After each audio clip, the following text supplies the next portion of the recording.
একটা ছেলের সাথে একটা মেয়ের খুব খারাপ সম্পর্ক ছিল।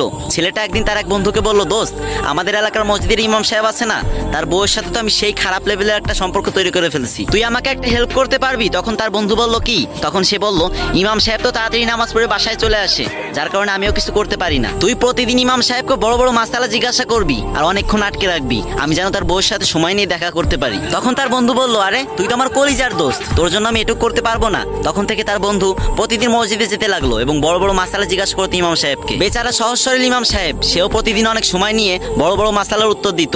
এভাবে অনেকদিন কেটে গেল। হঠাৎ করে সেই ছেলেটার মনে খারাপ লাগতে লাগলো এবং সে ভাবতে লাগলো, ইমাম সাহেব কত ভালো একটা মানুষ, তাকে এইভাবে ধোকা দেওয়াটা একদম ঠিক হচ্ছে না। তখন সে হুজুরের কাছে গেল, গিয়ে বলল, হুজুর, আপনি আমাকে মাফ করে দেন, আমি আসলে কোনো মাসালা জানার জন্য আসতাম না, আমি আসলে আমার বন্ধুর জন্য হেল্প করছিলাম। সে আর আপনার বউ দুজন দুজনকে ভালোবাসে, কিন্তু আপনি খুব তাড়াতাড়ি নামাজ পড়িয়ে বাসায় চলে যান, তো তাই তারা কিছু করতে পারে না, তাই আমি প্রতিদিন আপনাকে মাসালার অজুহাত দিয়ে অনেকক্ষণ আটকে রাখতাম। তখন ইমাম সাহেব আশ্চর্যজনিত হয়ে গেল আর বলল, আরে কি বলতেছো তুমি এসব? আরে ভাই, আমার তো বউই নাই, আমি তো এখনো বিয়েই করিনি। তখন সেই বন্ধু চিন্তায় পড়ে গেল আর সেখান থেকে চলে গেল। পরবর্তীতে সে জানতে পারলো সেই ইমাম সাহেবের নয়, বরং তার বউয়ের সাথেই প্রতিদিন দেখা করত। কি বুঝলেন? দেখলেন তো খারাপ কাজের ফল কতটা খারাপ হয়। আর একটা কথা মাথায় রাখবেন, যে বন্ধু আপনার সাহায্য নিয়ে অন্যের সাথে বেঈমানি করতেছে, সে অন্যের সাহায্য নিয়ে আপনার সাথেও বেঈমানি করতে পারে। বেঈমানদের কখনো বন্ধু বানাবেন না।